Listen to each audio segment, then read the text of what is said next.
Okay, चलिए बात करते हैं macro economic policy under colonial rule. किस तरीके का जो मैक्रो इकोनॉमिक पॉलिसी था वो किस तरीके का था। सो इंडियन इकोनॉमी जो ब्रिटिश रूल के टाइम पे जो है हमने सब लोगों ने देखा कि काफ़ी ज़्यादा सफ़र किया। हर क्षेत्र में जो लेवल्स था वो धीरे लो हो रहे थे। जो growth rate of national income था, पर कैपिटा इनकम, ये सब कम थे।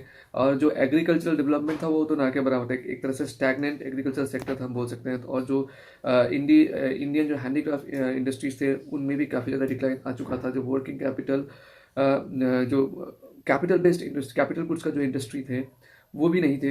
जो बड़े बड़े मशीनरीज मैन्युफैक्चर करने के लिए वो भी नहीं थे। फॉरेन ट्रेड जो भी था, फॉरेन ट्रेड का पॉलिसी जो भी था वो इस तरीके का था कि वो जो इंडस्ट्रियल रेवोल्यूशन ब्रिटेन में था उस समय उसको सपोर्ट करता हुआ इस तरीके का फॉरेन ट्रेड पॉलिसी था। और एक समय के बाद जो है धीरे धीरे एक गरीबी ने भी जो है जकड़ लिया था इंडिया को। अनएम्प्लॉयमेंट था, मतलब चारों तरफ से जो इकोनॉमी था वो बिल्कुल बर्बाद होता हुआ दिख रहा था या हो चुका था। और इसको ये जो इकोनॉमी की स्थिति थी, इसको हम लोग कुछ मैक्रो इकोनॉमिक जो इंडिकेटर्स है उसके ज़रिए जो है हम इजीली समझ सकते हैं। तो फर्स्ट मैक्रो इकोनॉमिक इंडिकेटर हम लेते हैं सेविंग्स एंड इन्वेस्टमेंट। तो ये सेविंग्स एंड इन्वेस्टमेंट जो है किसी भी इकोनॉमी के लिए बहुत ही ज़्यादा ज़रूरी होता है, ये सबको समझ में आता है। क्योंकि सेविंग्स होगा, उसी सेविंग्स को आगे जाके इन्वेस्टमेंट करेंगे तो it will ultimately lead to economic growth, GDP बढ़ेगा। क्योंकि सेविंग्स होगा तो उसी को इन्वेस्ट किया जाएगा, जितना ज़्यादा सेविंग्स होगा उतना ज़्यादा इन्वेस्टमेंट होगा। लेकिन कॉलोनियल टाइम में क्या हुआ था, एक डेटा आपको देते देखिए। नेट सेविंग जो इंडियन इकोनॉमी में था 1914 से 1946 का बात करें, ये सिर्फ 2.75% ऑफ ग्रॉस नेशनल प्रोडक्ट था। और 1971-75 में ये 12% हुआ। फिर 2017-18 में ये 30.5% ऑफ जीडीपी हुआ। ये हम बात कर रहे हैं सेविंग्स का। द टोटल कैपिटल फॉर्मेशन जो 1914 टू 46 था, क्योंकि सेविंग्स होगा, इन्वेस्टमेंट होने से कैपिटल फॉर्मेशन होता है। तो 1914 टू 46 में जो सेविंग का परसेंटेज था वो सिर्फ और सिर्फ 2.75% था। एंड जो कैपिटल ग्रोथ हो रहा था, तो कैपिटल फॉर्मेशन वो 6.75% ऑफ जीएनपी। कैपिटल फॉर्मेशन की अगर बात करें 1971 टू 75, इसमें जो कैपिटल फॉर्मेशन का रेट था वो 20.14% था।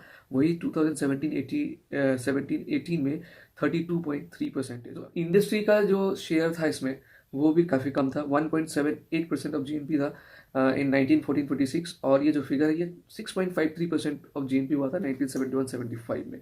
और जो इंडिया का जो सोशल सरप्लस जितना भी उसका जो है काफ़ी बड़ा हिस्सा क्या होता था, कॉलोनियल स्टेट या जो ब्रिटिश रूलर्स थे वो अपने स्ट्रेटेजिक इंटरेस्ट में जो है लगाते थे। मतलब जितना जिसको अगर हम इकोनॉमी में इन्वेस्ट कर पाते तो शायद बहुत बेटर होता, लेकिन वो सरप्लस को अपने स्ट्रेटेजिक इंटरेस्ट के लिए लगाते थे।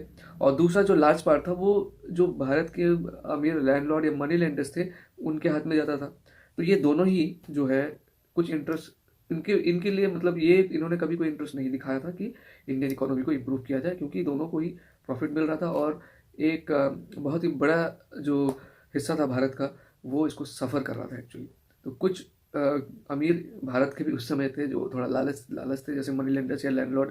वो क्या करते थे, वो जो भी इनकम होता था वो अपने पास रखते थे। There was no investment to improve the economy. और विपिन चंद्र ने ये अंदाज़ा दिया हुआ है कि by the end of colonial period जो इंटरेस्ट पे, पहले भी हमने डिस्कस किया, इंटरेस्ट पे किया था पीजेंट्स ने पर ईयर वो था 1400 मिलियन पर ईयर उस समय के हिसाब से। और बहुत ही जो सरप्लस था इसका बहुत ही छोटा सा हिस्सा जो है इन्वेस्ट किया जाता था एग्रीकल्चरल या फिर इंडस्ट्रियल डेवलपमेंट के लिए। दूसरा जो इंडिकेटर है वो है फिस्कल पॉलिसी। देखिए किसी भी स्टेट या कंट्री का इम्प्रूवमेंट में उसका इकोनॉमिक डेवलपमेंट हो या इंफ्रास्ट्रक्चरल डेवलपमेंट हो, उसमें स्टेट का काफ़ी ज़्यादा रोल होता है। स्टेट को सपोर्ट करना होता है तभी जाके जो है वो डेवलप हो पाता है। लेकिन इंडिया के लिए जो पॉलिसीज उस समय बन रहे थे वो एक्चुअली ब्रिटेन में बनते थे और उनके इकोनॉमिक इंटरेस्ट को ध्यान में रख के बनते थे, उनके कैपिटलिस्ट वर्क को सपोर्ट करने के लिए बनते थे।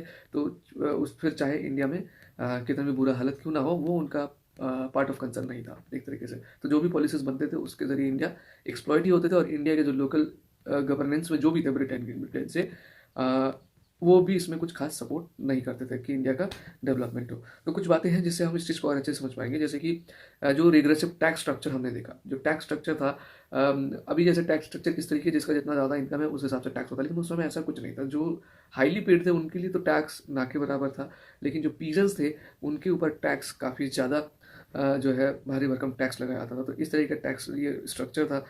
जो अपर इनकम ग्रुप है जैसे कि ब्यूरोक्रेट्स हो गया, लैंडलॉर्ड्स, मर्चेंट्स हो गया, और जो बड़े बड़े ट्रेडर्स थे उनके लिए जो टैक्स था वो काफ़ी कम।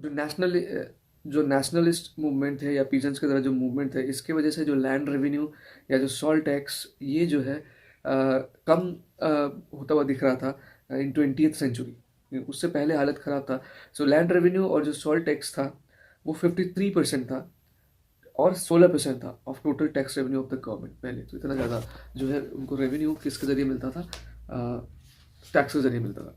ना दूसरा जो पार्ट है फिजिकल पॉलिसी में वो है मिलिट्री एक्सपेंडिचर। सो कॉलोनियल गवर्नमेंट जो है अपना इनकम का बहुत बड़ा हिस्सा जो ब्रिटिश इंडियन एडमिनिस्ट्रेशन है उसके मेंटेनेंस में खर्च करते थे, या फिर डायरेक्टली या फिर इनडायरेक्टली जो ब्रिटेन गवर्नमेंट को जो एज अ ट्रिब्यूट पे करते थे, और जो कि सपोर्ट होता था, जिससे कि किसको सपोर्ट किया था, ब्रिटिश इंडस्ट्री या ट्रेड को सपोर्ट किया था। जो पब्लिक रेवेन्यू आता था उसका काफ़ी बड़ा हिस्सा जो मिलिट्री एक्सपेंडिचर या फिर सिविल एडमिनिस्ट्रेशन में लॉ एंड ऑर्डर का मेंटेनेंस या फिर टैक्स कलेक्शन में जो है खर्च किया जाता था।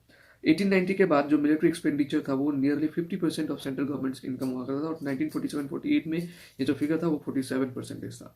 तीसरा इम्पॉर्टेंट पॉइंट ये था कि जो development of agriculture industry social infrastructure है, इसमें जो इन्वेस्टमेंट था कॉलोनियल स्टेट का या कॉलोनियल गवर्नमेंट का, वो बहुत ही इनकम के कंपैरिजन में, कॉलोनियल स्टेट का जो भी इनकम होता था बहुत ज़्यादा इनकम होता था यहाँ से, लेकिन उसके कंपैरिजन में वो काफ़ी छोटा अमाउंट यहाँ पे इन्वेस्ट करते थे, जो कि ना के बराबर था।